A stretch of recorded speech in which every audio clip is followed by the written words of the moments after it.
Olá pessoal, estou aqui para a oração da madrugada, agora são 5 horas e 17 minutos, graças a Deus mais uma vitória, a vitória da oração, levantei, estou aqui animado para orar com o Salmo 106, já chegando no final do Salmo 106, em que o salmista escreve em forma de cântico, de poema, para que o povo fosse lembrado de como agiu diante de Deus, de como fez o que não deveria ter feito, por isso a nação estava daquele jeito, chegou àquele ponto, tudo por culpa do povo.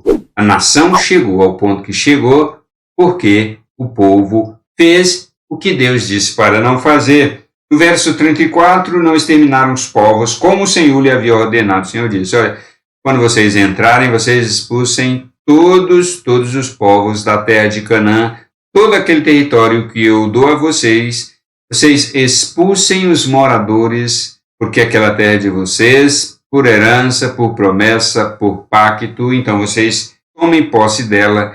E o povo de fato entrou, mas não expulsou todo mundo, ainda deixou alguns povos. E o verso 34 está dizendo, não exterminaram os povos, ou seja, não expulsaram os povos, como o Senhor havia ordenado. Isso não foi bom. O verso 35. Em vez disso, se mesclaram com as nações e aprenderam os seus costumes. Veja só, as nações que eles deixaram ali serviram de armadilha, de arapuca, para que o povo viesse a viver a cultura daquele povo, o modo de vida daquele povo. A cultura de um povo só agrada a Deus se ela estiver de acordo com a palavra. A palavra de Deus, a lei de Deus, os mandamentos de Deus não são dissociados da cultura. E a cultura do povo de Deus é diferente da cultura dos povos que não têm o temor de Deus, que não obedecem a Deus. Na cultura daqueles povos deixados ali, eles sacrificavam os seus próprios filhos aos ídolos. A palavra de Deus diz aos demônios, no verso de número 37. E o povo de Deus se aculturou às práticas daquelas nações, a tal ponto de também sacrificar os seus filhos aos demônios. Derramaram sangue inocente, o sangue de seus filhos e filhas, e sacrificaram aos ídolos de Canaã, ao ídolo maior dos cananeus, que era Baal. Sacrificaram seus próprios filhos, derramando sangue inocente aos ídolos, e a terra foi contaminada com sangue. O tempo foi passando depois de Josué, e geração após geração foi se desviando cada vez mais de Deus. E o verso 39, assim se contaminaram com as suas obras e se prostituíram nos seus feitos. A palavra prostituição aqui é aplicada no sentido de que o povo se envolveu com ídolos, com os ídolos daquelas nações. E o verso 40, por isso acendeu-se a ira do Senhor contra o seu povo, e ele abominou a sua própria herança e os entregou ao poder das nações. Sob eles dominaram os que os odiavam, também os oprimiram os seus inimigos, sob cujo poder foram subjugados. Muitas vezes Deus os libertou, mas eles provocaram o Senhor com os seus planos, e na sua iniquidade foram abatidos. O salmista agora descreve aquele tempo de pelo menos 400 anos em que o povo de Deus foi liderado pelos juízes, o povo se distanciou de Deus, o povo se afastou de Deus, geração após geração. Depois da morte de Josué, a nação se tornou tão abominável mesmo, que Deus disse, eu não tenho nada a ver com essas gerações do meu povo que se afastaram completamente de mim, e Deus entregou aquelas gerações do seu povo ao poder das nações estrangeiras que dominavam, passaram a dominar sobre Israel. Eles invadiam a nação de Israel para tomar o seu território e exercia domínio e opressão sobre o povo de Deus. E o versículo 43, muitas vezes Deus os libertou, mas eles provocaram a Deus com seus planos e na sua iniquidade foram abatidos. Quando um remanescente buscava a Deus, pedia misericórdia, Deus levantava um líder para libertar o povo da opressão estrangeira, das nações estrangeiras, mas o povo voltava a provocar a Deus com seus planos, com seus projetos, com a sua iniquidade, e vinha a opressão de novo, e aquele ciclo foi acontecendo. E o verso 44, mas Deus olhou para eles quando estavam angustiados e lhes ouviu o clamor. Toda vez que o povo de Deus estava sendo oprimido pelas nações estrangeiras, os governos estrangeiros, e o remanescente de Deus se levantava em oração, clamando e suplicando a Deus, então Deus olhava para o povo, naquela angústia, opressão, muito sofrimento e tribulação, e ouvia o clamor do povo, e se lembrava do favor deles e da aliança que fez lá com Abraão, e se compadecia segundo as suas misericórdias, segundo a multidão das misericórdias do Senhor. Por causa da sua misericórdia, da sua graça, Deus abençoava o povo quando o remanescente se levantava em oração.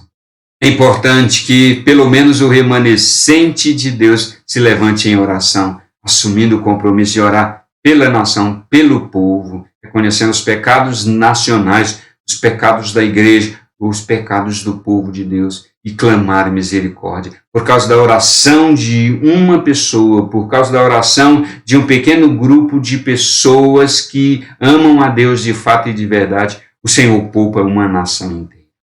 Sempre que um pequeno remanescente se levantava em oração, Deus ouvia e levantava líder, levantava pessoas para libertar a nação da opressão, da perseguição e do ódio dos opressores. E o verso 46 fez com que deles tivesse compaixão todos os que os levaram cativos, todos aqueles que eram levados cativos e prisioneiros por forças militares estrangeiras para outros países, para as nações estrangeiras. Deus se levantava com misericórdia por causa da oração, do clamor, do arrependimento e do reconhecimento. Oh, como é importante o povo de Deus, a igreja de Deus, reconhecer os pecados da igreja, os pecados nacionais, os seus próprios pecados, se curvar diante de Deus arrependido e pedir misericórdia de Deus com propósito de mudança. O verso 47, salva-nos, Senhor, nosso Deus, é o que está fazendo o salmista aqui, escrevendo o salmo, um poema, para que o povo pudesse colocar diante de Deus arrependido, clamando. Quando o salmista escreve este poema, este cântico, é justamente o resultado da reforma nacional, da reforma religiosa que está acontecendo no país. O país estava sendo reformado, o monarca, o governante da nação estava colocando o país em ordem e o salmista escreve para que o povo pudesse adorar a Deus publicamente, louvar a Deus publicamente, cultuar a Deus publicamente. É o resultado da nação que estava sendo reformada, que estava sendo colocada em ordem pelo monarca, pelo governante da nação. E o salmista diz, salva-nos, Senhor, nosso Deus, e congrega-nos dentre as nações, para que demos graças ao teu santo nome e nos gloriemos no teu louvor. Nós queremos adorar somente o Senhor. Nós queremos viver somente para o Senhor. A nossa cultura é a cultura do Senhor. O nosso modo de viver é segundo a sua vontade. Tudo que nós fazemos, os nossos planos, os nossos projetos, tem que ser segundo a sua vontade. Portanto, salva-nos, Senhor. Nós queremos a tua salvação. Nos livre da opressão dos estrangeiros, nos livre do sofrimento que a opressão estrangeira traz sobre o seu povo. E tudo isso porque nós, o povo do Senhor, se afasta do Senhor e vem toda esta calamidade, todo este sofrimento. Salva, portanto, Senhor, o seu povo.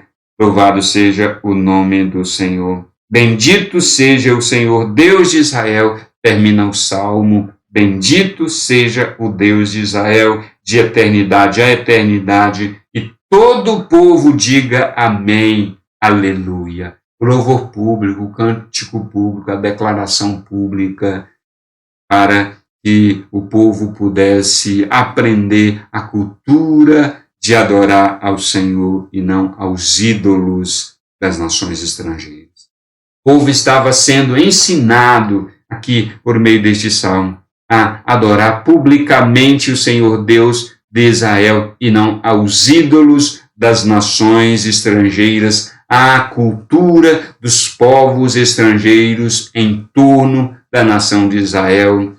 Este salmo era para ensinar o povo a adorar a Deus e não praticar a idolatria. Aquelas nações que foram deixadas ali na terra e as nações em torno dos limites de Israel. Oremos então, Senhor nosso Deus, abençoe a sua igreja. Nós vivemos tempo que não é diferente daquele que Israel viveu. É bem parecido em muitos aspectos. Idolatria, mundanismo, humanismo, progressismo e todas as ideologias humanistas que tornam o normal errado e tornam o errado normal. A semelhança do que aconteceu no tempo em que o salmista descreve a nação de Israel aqui. Este Salmo 106 é fruto do avivamento que estava acontecendo naqueles dias. A reforma religiosa. O povo estava sendo conduzido, estava sendo ensinado a adorar somente a Deus. A igreja do Senhor, naqueles dias em Israel, estava sendo ensinada a se voltar para o Senhor e somente para o Senhor. Precisamos também de um avivamento assim. Os salmos são expressões de avivamento que aconteceu em Israel nos dias em que Israel começou a ser administrado e governado por monarca. Principalmente Davi. Os 40 anos em que Davi foi rei de Israel, os salmos foram escritos. Israel, muito próspero naquele tempo, muito próspero mesmo. Veio um avivamento extraordinário sobre a nação. Ó Deus, e os salmos estão aqui para que a igreja possa se inspirar neles, a igreja possa passar por avivamento. Verdadeiro avivamento é o retorno do povo, é o retorno da igreja, é o povo se voltando e se inclinando em direção a Deus, se curvando diante de Deus, abandonando seus ídolos, abandonando o humanismo, abandonando as doutrinas humanistas que estão dentro da igreja. Este avivamento nós queremos. Nós queremos um avivamento, Pai. Que os crentes, que os cristãos se voltem para o Senhor e larguem mão. E larguem mão. Nós temos pecado contra o Senhor porque temos abandonado a sua palavra. Temos assimilado essas doutrinas horrorosas que estão por aí. Essas doutrinas horrorosas que são infiltradas na igreja e o povo de Deus se acultura, se conforma, se acomodam a estas doutrinas. São doutrinas de demônios, são doutrinas do inimigo de Deus que não tem nada a ver com as doutrinas da palavra do Senhor. Ó Deus, aviva a sua igreja, aviva o seu povo, para que tome consciência que estão, ó Deus, servindo aos ídolos quando absorvem estas doutrinas, quando praticam e vivem a maneira dessas doutrinas, segundo o Espírito do nosso tempo, Deus desse século, que cega o entendimento dos incrédulos, para que a luz do Evangelho de Jesus Cristo não lhes resplandeça. Ah, meu Pai, tenha misericórdia do seu povo e da sua igreja. Eu oro por quem está comigo nesta oração da madrugada, para que o Senhor abençoe, cuida delas, para que o coração delas seja cheio da sua presença e do seu avivamento. Para que a vida delas, a casa, a família, o cônjuge, os filhos, a parentela, para que tudo na vida delas seja cheio da sua presença e possam viver de conformidade com a sua vontade. Se daquelas pessoas que estão comigo nesta oração tem alguém que está fraco, que o Senhor fortaleça. Se tem alguém doente, que o Senhor cure. Se tem alguém afastado, frio, que o Senhor aqueça o coração com o seu Espírito Santo. Faça a obra do Senhor, Pai Santo, nesta hora, neste momento, com aquelas pessoas que estão aqui orando comigo. No nome de Jesus Cristo eu oro. Compartilhe o vídeo, deixe o seu pedido de oração e o seu like. Um abraço e a gente se encontra na próxima oração da madrugada.